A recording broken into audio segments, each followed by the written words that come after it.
nuestra firme ancla, para arraigar nuestra vida en la esperanza que tú has dejado a través de ella. Aumentanos la fe, aumenta, Señor, cada día nuestro entusiasmo, nuestra pasión por ti, que te podamos entender a ti, podamos entender tu voluntad y que tú seas glorificado en nosotros como tú quieres que seas glorificado. Háblanos, Señor, a todos los que estamos aquí, te lo pido. Yo reconozco mi dependencia y mi incapacidad delante de ti y me aferro a tu palabra y al poder de tu Espíritu Santo que está en nosotros. En el nombre de Jesús te lo pedimos con fe. Amén. En el nombre del Padre, del Hijo y del Espíritu Santo. Toda la Escritura es inspirada por Dios y es útil para enseñar, para redarguir, para corregir, para instruir en justicia, a fin de que el hombre de Dios sea perfecto, enteramente preparado para toda buena obra. Puede sentarse.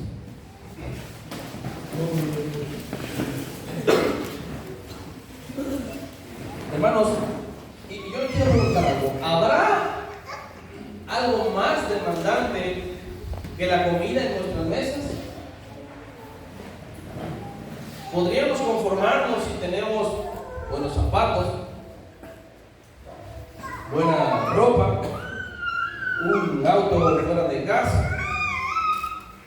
Pero si no hay comida en nuestras mesas, si no hay alimento en nuestras mesas, ¿podríamos estar satisfechos y decir que tenemos una buena vida?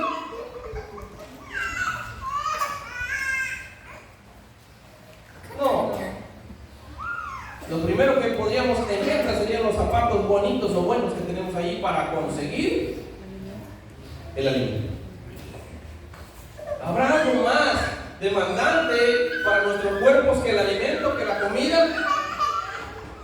No hay. Podemos pasar con la misma ropa, los mismos zapatos un año, pero no podemos vivir sin comida ni un día, una semana, sin que nuestro cuerpo no sufra estragos, no sufra consecuencias. Amén. Por lo tanto, la comida es prioridad en nuestros cuerpos, en nuestra familia. Es prioridad. De ella depende una salud, una buena salud de nuestros cuerpos. Del alimento depende una buena salud también en nuestra mente, en nuestra vista, en todos nuestros sentidos, del alimento. Amén. Hay crisis en el mundo por la hambruna. En el 2023, una cifra de acción contra el hambre registró que en 22 países cerca más de 30 millones de personas sufrieron estragos de hambruna. Hay una crisis de alimento. No porque no hay alimento. El alimento científicamente produce 7 veces más de lo que puede consumir toda la raza humana. No es porque no haya alimento, sino porque está mal distribuido. Hay intereses de por medio que evitan que estos alimentos lleguen a todas partes. En este mismo mundo, donde hay personas que gastan su dinero en colección de autos lujosos, en yates bañados en oro, enchapados con diamante, en este mismo mundo, la gente muere de hambre. Y en este mismo mundo, donde el Evangelio es predicado, donde la palabra del Señor es anunciada, donde la palabra de Dios toma preeminencia sobre todas las cosas, hay una crisis de la palabra del Señor en la vida cristiana.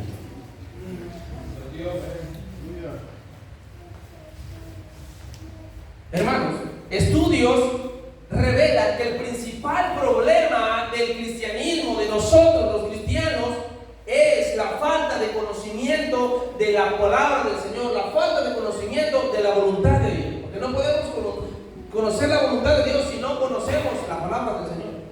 Isaías 1:3 dice: el buey conoce a su dueño. ¿Qué más dice?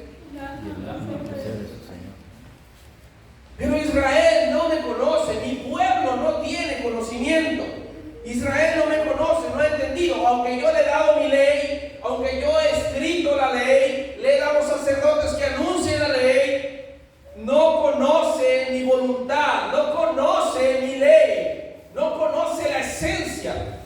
Porque los israelitas conocían la Torá, los 613 mandamientos que hay en la Torá.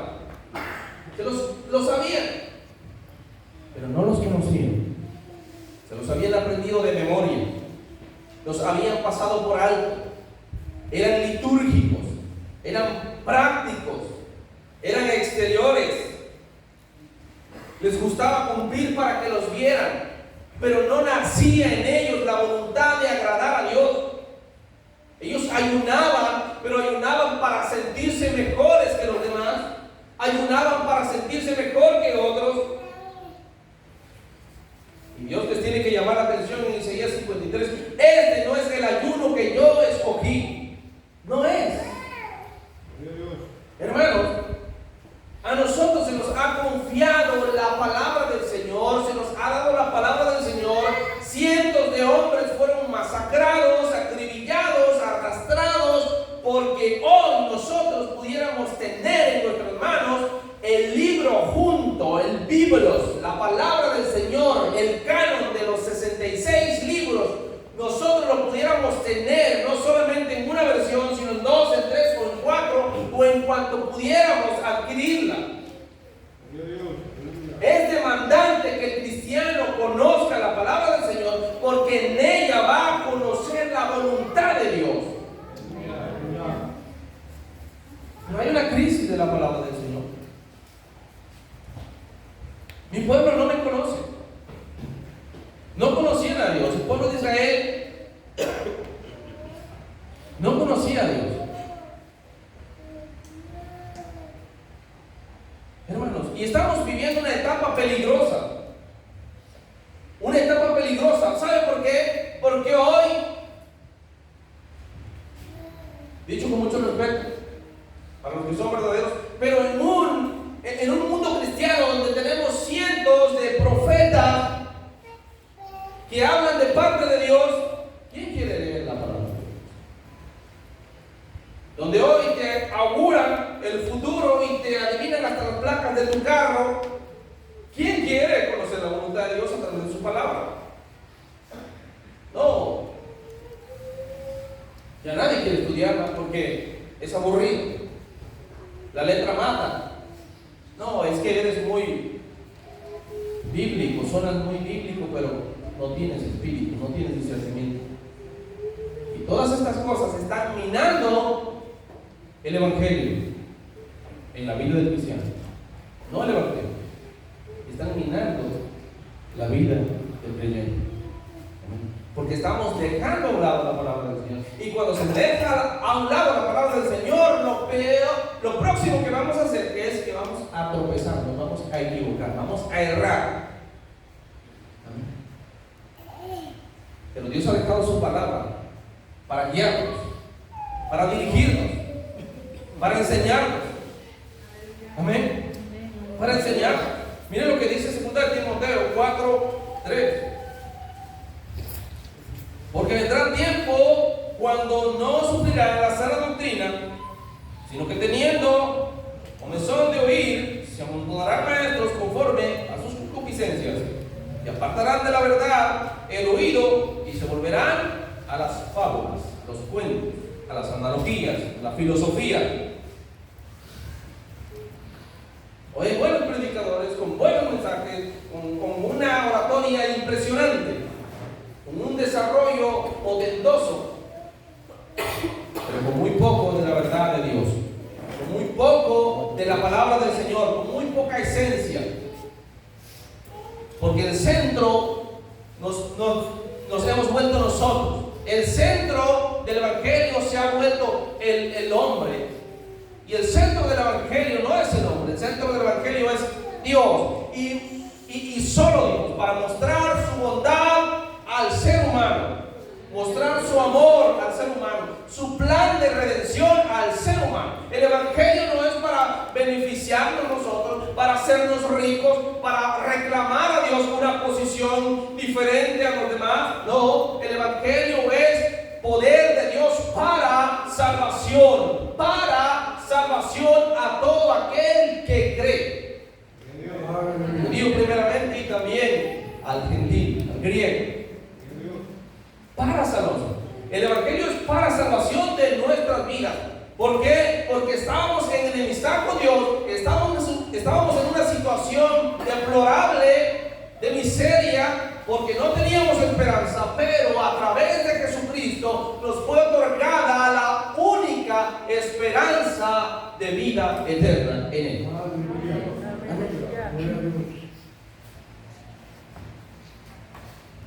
No se trata de nosotros, se trata de Dios, de la voluntad de Dios para nuestras vidas. Gloria a Dios.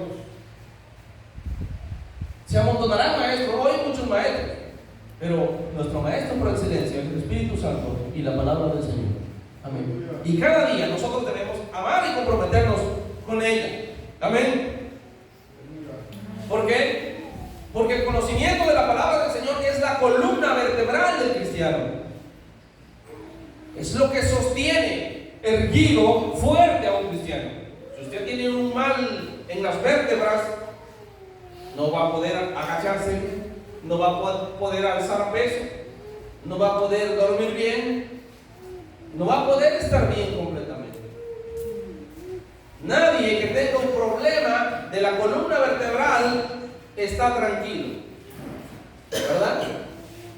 Nadie, hasta que ese problema se arregle. Hermanos, si nosotros no tenemos, si seguimos teniendo un problema del conocimiento de la palabra del Señor, tendremos siempre un problema que no nos va a hacer estar bien. Amén. ¿Por qué debemos nosotros tomar en serio el conocimiento de la palabra del Señor? Número uno, porque ella nos lleva a conocer quién es Dios y su carácter. ¿Quién es Dios? ¿Quién es verdaderamente Dios? Dicho sea de paso, todo el mundo proclama conocer a Dios. Todo el mundo agarra una Biblia y predica lo que él cree que es Dios. Muchos se hacen una imagen de Dios a su propia analogía, a su propio ideal. Si no se conoce la palabra del Señor, no podemos entender el carácter de Dios y su voluntad para nuestras vidas. No podemos entender el carácter de Dios. La gente distorsiona a Dios porque dice, no, Dios es amor. Dios no solo es amor, Dios es amor, eso es verdad. Pero no podemos tomar sobre el amor de Dios y dejar a un lado su justicia. No, porque Dios es justo. Dios es justo. No podemos tomar solamente el amor de Dios. Dios es amor, a mí no me va a echar al infierno porque Él ama a todos. Sí, pero Dios no va a pasar a un lado, no va a pasar por encima de su justicia. Dios es santo, primeramente es santo. Y Él dejó bien en claro que Él es santo. Y Él no solamente es santo, es 3 veces santo. Santo, santo, santo. Él elevó su santidad a la tercera potencia para que nos quedara en claro que Él no tolera el pecado. Y por eso tuvo que aplicar la justicia a través de Cristo, porque nuestra propia justicia no nos alcanzaba. Claro, a lo mejor nosotros sentimos que somos buenos, a lo mejor yo me siento que soy bueno, a lo mejor usted también. ¿Al lado de quién? ¿A la vista de quién? ¿En comparación de quién? A lo mejor de los malhechores, de las personas que cometen infracciones. A la vez, yo soy justo, yo soy bueno, pero al lado del Dios Santo, al lado de Cristo, ¿cómo estoy? Estoy sucio y necesito de Cristo. Estoy sucio y necesito limpiarme cada día. Hermanos, el Evangelio es el llamado que Dios le ha hecho a para que emprenda un camino, y el camino es un camino de santificación. Dios nos ha dado una posición por ser sus hijos, una santificación posicional, pero hay en nosotros una carrera, un camino que tenemos que andar, y es practicar la santificación progresiva. La santificación progresiva. Y esta santificación la produce el Espíritu Santo, pero no la produce solamente por sentimientos, la produce por llevarnos a su palabra, a conocer cuál es la voluntad de Dios. Aleluya, gloria a Dios. Cuando Esther, usted ha leído la historia de Esther, Esther de Susa, la que fue llamada para ser una consorte del rey Asuero, una dama en su harén, y había un eunuco allí que se llamaba Hegai, y Hegai aconsejó a Esther cómo le agradaban las doncellas al rey, cómo debía agradar al rey. Entonces Hegai instruyó a Esther de tal modo que cuando Esther llegó al rey, el rey quedó cautivado por esto. ¿Por qué lo aconsejó? Porque Hegai conocía al rey. ¿Quién nos aconseja a nosotros hoy? La palabra. El Espíritu Santo. ¿Por qué? Porque conoce lo profundo de Dios. Amén. Lo profundo de Dios. Es necesario el Espíritu Santo en nuestra vida. ¿Por qué? Porque de otra manera no podemos conocer nosotros la voluntad de Dios. ¿Quién nos la revela? El Espíritu Santo, a través de la palabra, nos enseña la voluntad de Dios para que nosotros agrademos siempre a Dios haciendo su voluntad. Aleluya.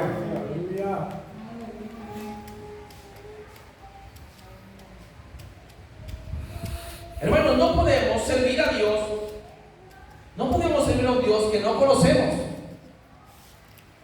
Mira lo que dice San Juan. Vamos a Juan 5:39.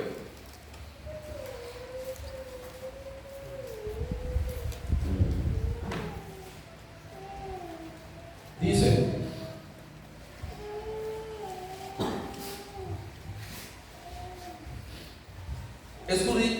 escudriñad las Escrituras, porque a vosotros os parece que en ellas tenéis la vida eterna, y ellas son las que dan testimonio de mí. Aquí el texto no resalta escudriñar las Escrituras, sino el imperativo aquí, o el punto del texto dice es: ellas son las que dan testimonio de mí. ¿Quiénes dan testimonio de Cristo? Las Escrituras. Las Escrituras, la palabra del Señor. ¿Quiere usted conocer a Cristo? Estudie la palabra del Señor. ¿Quiere usted conocer el carácter de Cristo, su plan perfecto para la salvación de esta humanidad? Lea las Escrituras. Dice que después que murió Jesús y resucitó, iban unos camino a Emaús, a una aldea. Iban platicando y preguntándose cómo es que ese Cristo que había prometido ser el Salvador de Israel, cómo es que había muerto, cómo es que había sido sepultado, y bueno, se decía que iba a resucitar, pero ya era el tercer día y nada, porque ellos no se habían dado cuenta. Iban caminando y Jesús se le acercó y le preguntó: ¿qué es lo que ustedes platican? ¿Qué hablan? ¿Qué cosas? Miren lo que dice Lucas 24:27. No se me duerman, hermano. Lucas 24. Miren, vamos juntos allá. 24 y 27 dice: y comenzando desde el 26, del 25, entonces él le dijo: oh insensatos y tardos de corazón, para creer todo lo que los profetas han dicho. ¿No era necesario que Cristo padeciera estas cosas y que entrara en su gloria?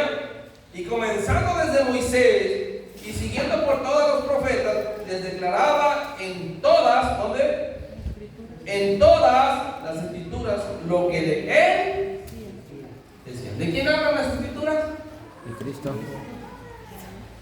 Por lo tanto, cuando nosotros encontramos los personajes de la Biblia, los personajes no son el punto relevante. Dios los usó, son un instrumento que están ahí, pero para que nosotros podamos entender la voluntad y el plan de Dios, cómo Dios obró con ellos. Y así como Dios obró con ellos, puede obrar conmigo o está obrando conmigo también hoy.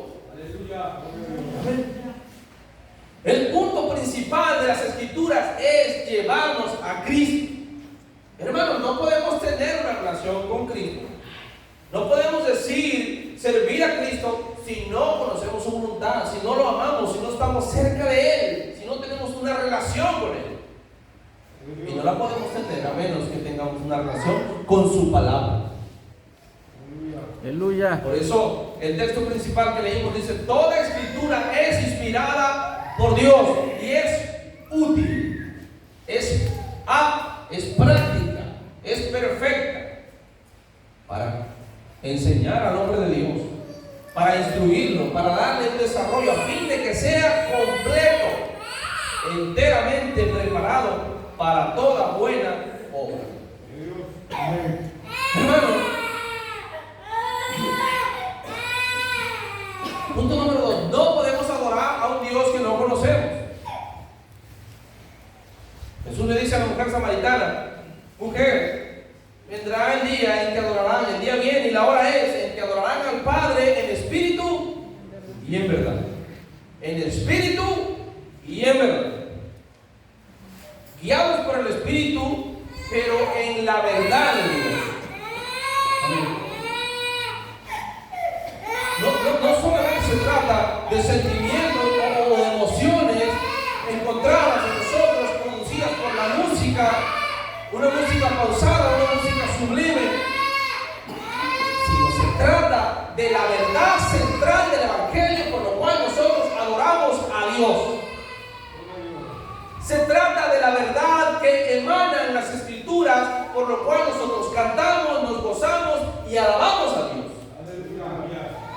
Es un problema cuando un cristiano no puede adorar a Dios, porque no tiene una teología correcta de quién es Dios. Todo cristiano genuino adora a Dios de corazón, pero no solamente con sus emociones, sino en verdad.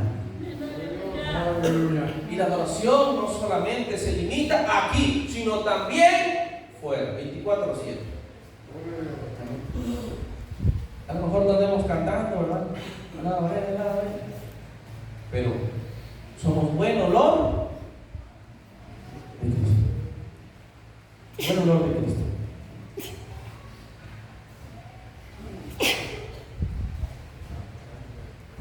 Adorar a Dios es el propósito que Dios ha puesto en nosotros. Este pueblo, para gloria mía, los crié, los formé y los hice. Este pueblo llamado para mí, dice Isaías, mis alabanzas publicará. Mis alabanzas anunciará. Anunciará. Amén. Mire lo que dice Juan 23:24. Juan 23:24. No tiene 4. Perdón, es Juan 4:23-24. Dice: mas la hora viene. El 24 dice: Dios es espíritu, y los que le adoran en espíritu y en verdad, es necesario que le adoren. Es necesario que le adoren en espíritu y en verdad. No podemos adorar a Dios si no estamos en la verdad central de su palabra. Amén. Porque no podemos adorar a un Dios que no conocemos. Miren lo que dice San Juan 14:21. El que tiene mis mandamientos y los guarda, ese es el que me ama. Y el que me ama será amado por mi Padre, y yo los guarda. El que tiene mis mandamientos y los guarda, ese es el que me ama. Hermanos, es tan importante conocer la palabra de Dios, porque solo así podamos adorar a Dios, servir a Dios y amar a Dios. Conociendo sus atributos, su justicia y su bondad. Cuando nosotros entendemos cuál ha sido la verdad central de la palabra del Señor, cómo a través de Moisés y los profetas, cómo Dios estableció el tabernáculo para mostrarse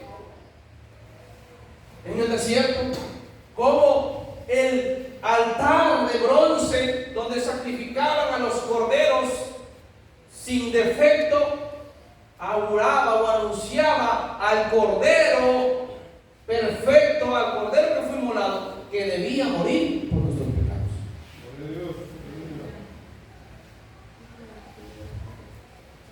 Por eso él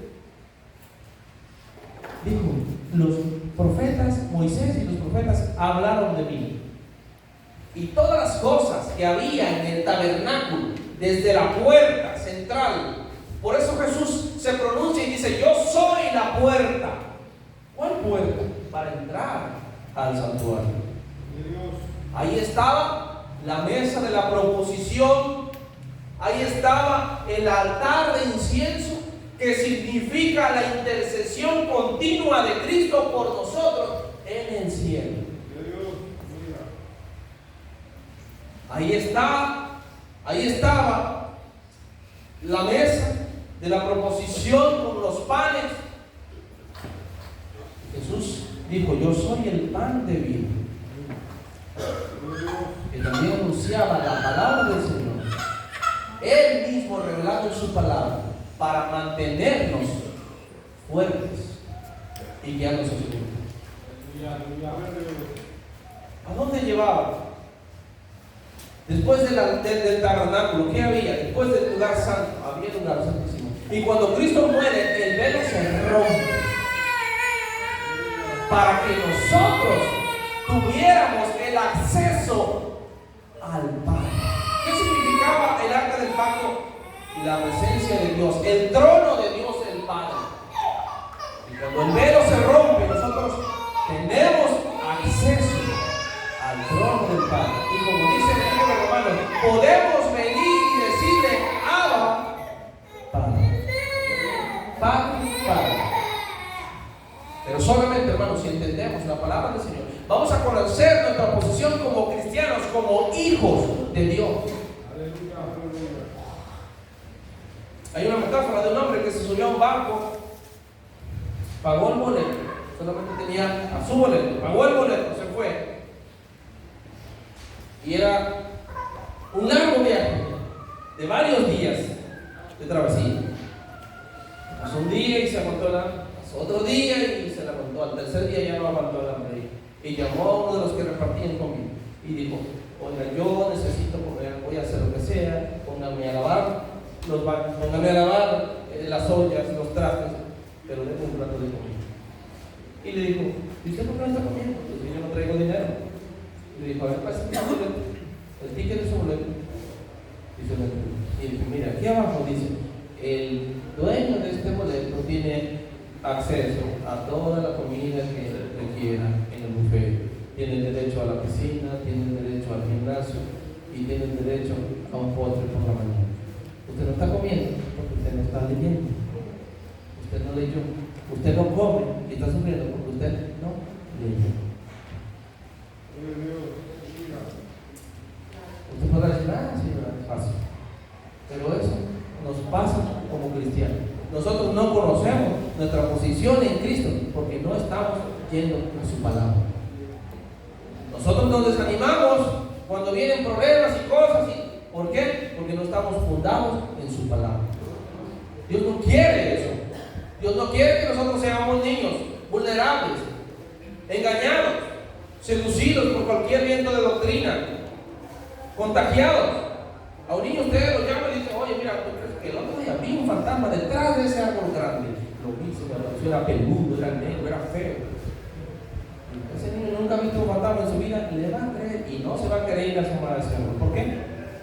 Porque es un niño. Nosotros no podemos ser niños, porque cualquiera que agarre un micrófono nos diga esto es pecado, esto no, esto sí. Oh, sí. Pero si usted y yo conocemos la palabra de Dios y su voluntad, usted y yo vamos a saber dónde estamos parados. No podemos ser reos de las informaciones que circulan por las redes solamente porque alguien lo predicó en un púlpito y porque nunca lo hemos constatado en la palabra del Señor. Nuestra ancla firme y sólida es la palabra del Señor. Solo ella. Y todo lo que esté fuera de ella es mentira. Todo lo que de ella no provenga es falso y no viene de Dios. Usted y yo debemos estar fundados no en lo que dijo un hermano, no en lo que dijo un predicador famoso, no en lo que dijo mi predicador favorito o el que yo prefiero escuchar, no. Lo que dice la palabra del Señor. Que Dios no va a honrar la boca de un hombre, Dios va a honrar su palabra, solo su palabra. Amén. Usted no va a llegar al cielo y decir, ay, es que yo seguía a un predicador y él me enseñó así. Yo dejé mi palabra y tú no la leíste.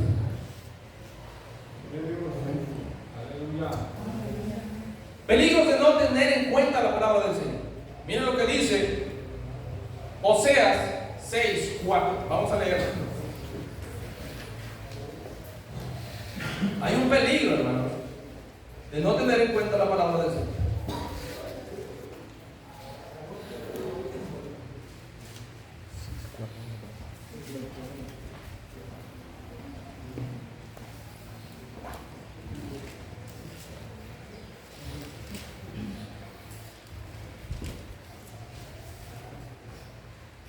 Dios, aleluya.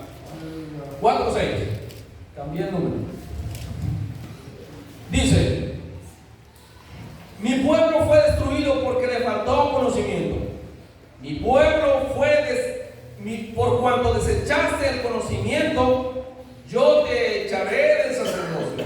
Y por cuanto olvidaste la ley de tu Dios, también yo me olvidaré de tu descendencia, de tus hijos.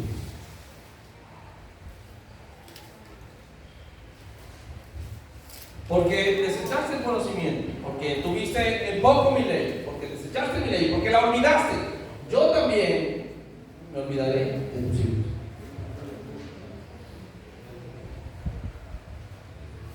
Hermano, esto es tremendo.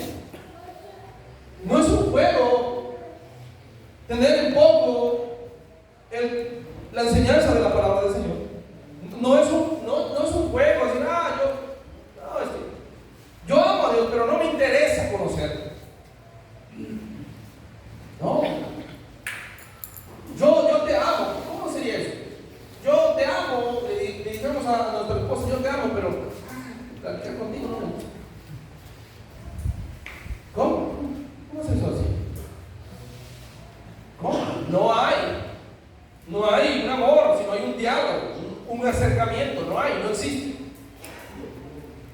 Por lo tanto, el cristiano debe conocer al Dios a quien adora. Amén. Debe conocer al Dios a quien adora. ¿Y cómo se revela a Dios? A través de su palabra, a través de ella. Ellas son las que dan testimonio de Él. Ellos, son ellos. Y se revela a través de su palabra. Es terrible cuando nosotros tenemos en poco el conocimiento de la palabra del Señor, y usted no necesita ser un apologista, un teólogo renombrado o tener hermenéutica o homilética para leer la Biblia y entender el plan de Dios. No, usted necesita leerla y leerla bien solamente.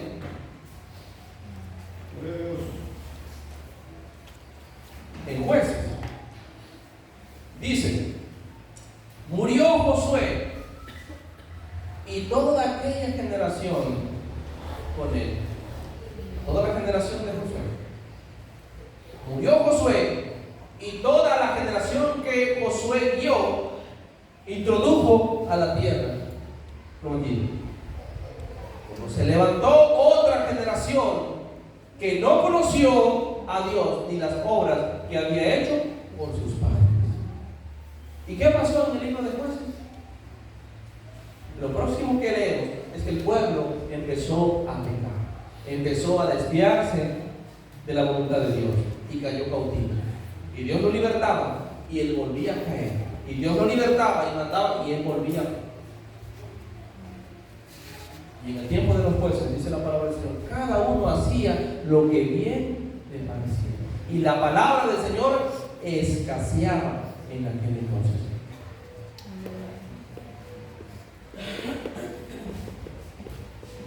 Las señales que hoy estamos viendo de que cada persona agarra la Biblia para su conveniencia y hace una doctrina y hace una iglesia y empieza a enseñar lo que él quiera, son señales de que cada persona está tomando la Biblia a su criterio y de que no tienen un conocimiento genuino de la palabra del Señor, de que han torcido la palabra del Señor, que se han desviado de la palabra del Señor y de su propósito. Pero la palabra del Señor tiene propósitos para la vida del creyente. Amén. Cuando Samuel tuvo en poco la palabra del Señor, cuando le dijo, ven y destruye a Amalek, ven y destruye a Amalek.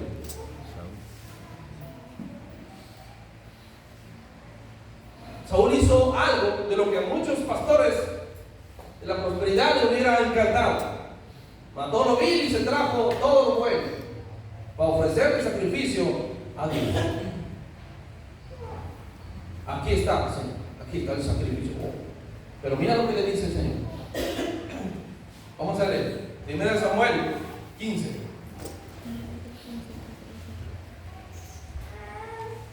Oh, qué sabio pues Samuel. Iba a decir, oh, sí. 15:22. Y Samuel dijo, se complace Jehová tanto en los holocaustos y los sacrificios como en el que obedezcan la palabra de Jehová. Ciertamente el obedecer es mejor que los sacrificios y el prestar atención.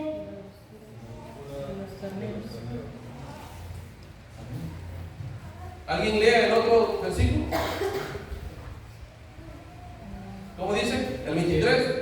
Porque como pecado de adivinación es la rebelión, y como ídolos e idolatría la obstinación. Por cuanto tú desechaste la palabra de Jehová, Él también te ha desechado para que no seas rey. Amén.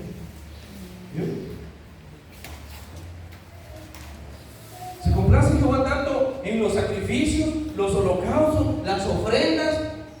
Ciertamente el obedecer es mejor que los sacrificios. Y el prestar atención que lo mejor que queman, que la grosura de los corderos, que el mejor sacrificio. Es mejor obedecer y prestar atención.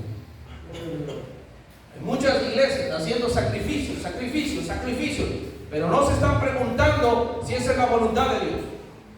¿Sacrificios para qué? ¿Para ganar el favor de Dios? No lo podemos ganar. No podemos manipular a Dios. No podemos chantajear a Dios. No.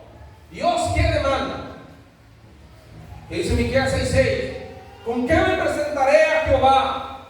¿Con arroyos de aceite? ¿Con millares de carneros? ¿Daré mi hijo por mi rebelión como el primogénito? Por mi pecado lo voy a ofrecer, lo voy a dar porque, oh hombre, Él te ha revelado lo que quiere Jehová de ti.